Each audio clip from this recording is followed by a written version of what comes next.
AI agents का use करके तुम लोग अपने लाखों रुपए बचा सकते हो। अपना ईमेल, कैलेंडर, व्हाट्सएप और बिजनेस के काम को बिना रुकावट के और ऑटोमेटिकली कर सकते हो।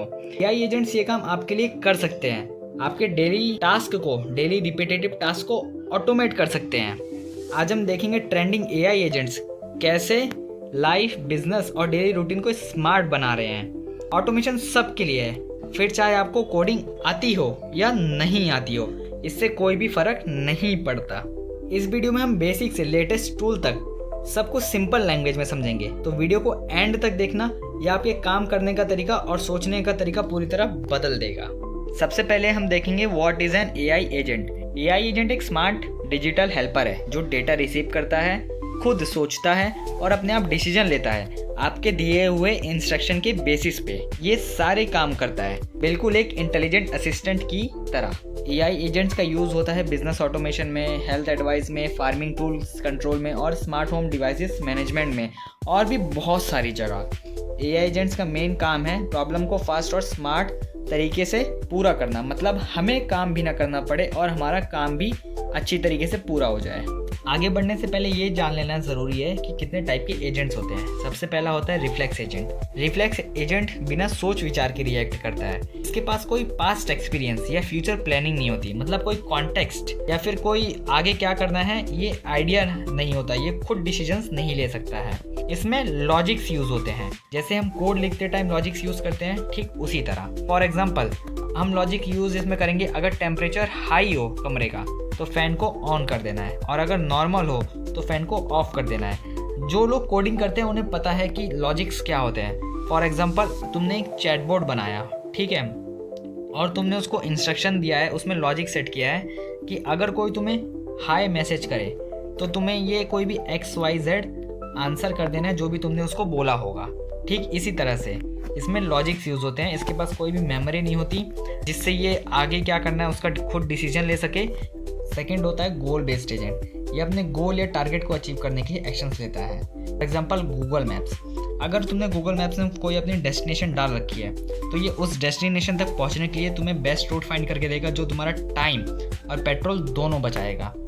ये सिर्फ प्रेजेंट नहीं बल्कि पास्ट डेटा भी यूज़ करता है। फॉर एग्जाम्पल इसके पास एक मेमोरी होती है काइंड ऑफ, एंड उस मेमोरी के हिसाब से इसको पता रहता है कि उस रूट पे कंस्ट्रक्शन चल रहा है या नहीं, और ये सारी चीज़ें कैलकुलेट करके ये तुम्हें बेस्ट रूट फाइंड करके देता है जो तुम्हारा टाइम और पेट्रोल दोनों बचाता है। थर्ड है यूटिलिटी बेस्ड एजेंट। ये अपना हर डिसीजन लेते टाइम जिसमें यूज़र का सबसे ज़्यादा फ़ायदा हो रहा हो वो ऑप्शन को चूज़ करता है। फॉर एग्जाम्पल शॉपिंग वेबसाइट्स जैसे अमेज़ॉन, फ्लिपकार्ट, मिंत्रा, कोई भी वेबसाइट ले लो शॉपिंग की, उनके जो रिकमेंडेशन सिस्टम्स होते हैं वो प्राइस, फीचर और रिव्यू के हिसाब से आपको प्रोडक्ट सजेस्ट करते हैं ताकि आपको मैक्सिमम सेटिस्फेक्शन मिल सके, आप अच्छा प्रोडक्ट ले सकें और आपको हैप्पी फील हो, और कंपनी के पॉइंट ऑफ व्यू से देखें तो उन्हें अच्छा प्रॉफिट हो। फोर्थ है लर्निंग एजेंट।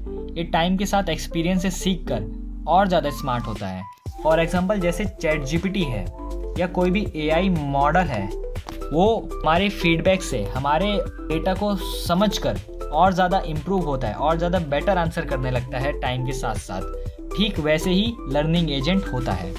यहाँ पे एग्जांपल देखते हैं, जैसे वॉइस असिस्टेंट हो गया। पहले वो आपके बोलने की स्टाइल को समझेगा, मतलब एक्सेंट को समझेगा, जिसमें उसको थोड़ा टाइम लग सकता है, लेकिन उसको समझने के बाद वो आपको एक ही बार में आंसर कर देता है। फॉर एग्जाम्पल आपने बोला कि एलेक्सा भाई ये गाना चला दे, ठीक है, आपने एक स्टाइल में बोला, तो अगर वो उस स्टाइल को समझ चुका है तो वो पहली बार में ही गाना प्ले कर देगा, नहीं तो नहीं कर पाएगा, आपको एक या दो बार और ट्राई करना पड़ेगा। ये धीरे धीरे टाइम के साथ साथ आपके एक्सेंट को समझता जाता है, फिर आपको एक ही बार में रिजल्ट दे देता है। अब समझते हैं what is multi agent system. ये जो मल्टी एजेंट सिस्टम होता है इसमें कई सारे एजेंट्स मिलकर एक टीम बनाते हैं जिसे मल्टी एजेंट सिस्टम कहते हैं। यहाँ पे हर एजेंट का एक स्पेशल रोल होता है। जैसे फॉर एग्जांपल एक एजेंट जो होगा वो डेटा लेगा, दूसरा डेटा एनालाइज करेगा, तीसरा डिसीजन लेगा, चौथा अलर्ट भेजेगा अगर कोई गड़बड़ हो गई तो। मल्टी एजेंट सिस्टम में एजेंट एक दूसरे से बात करके कॉम्प्लेक्स प्रॉब्लम सॉल्व करते हैं। For example smart traffic control, जहाँ पर हर सिग्नल अपने हिसाब से रेड, येलो और ग्रीन लाइट में शिफ्ट होता रहता है। एक और एग्जांपल देखते हैं, जैसे सप्लाई चेन ऑटोमेशन में अलग अलग एजेंट्स मिलकर डिलीवरी और स्टॉक मैनेज करते हैं और जो भी मैसेज या अलर्ट होता है वो ओनर को भेजते रहते हैं। Multi agent system fast, flexible और रिलायबल होता है। अगर एक एजेंट फेल भी हो गया तो भी सिस्टम चलता रहता है, काम रुकता नहीं है। आप समझते हैं how AI agents works. AI agents एक इन्वायरमेंट या यूजर से डेटा कलेक्ट करता है। कैसे करता है? ईमेल के थ्रू, मैसेज के थ्रू, सेंसर्स के थ्रू और रीडिंग के थ्रू। फॉर एग्जांपल जैसे हम ChatGPT में टाइप करके इनपुट देते हैं, उस तरीके से ईमेल से, सेंसर से या रीडिंग से, इन सब चीज़ों से वो डेटा कलेक्ट करता है। फिर दिए गए डेटा को वो एनालाइज करता है, चेक करता है और समझता है कि करना क्या है।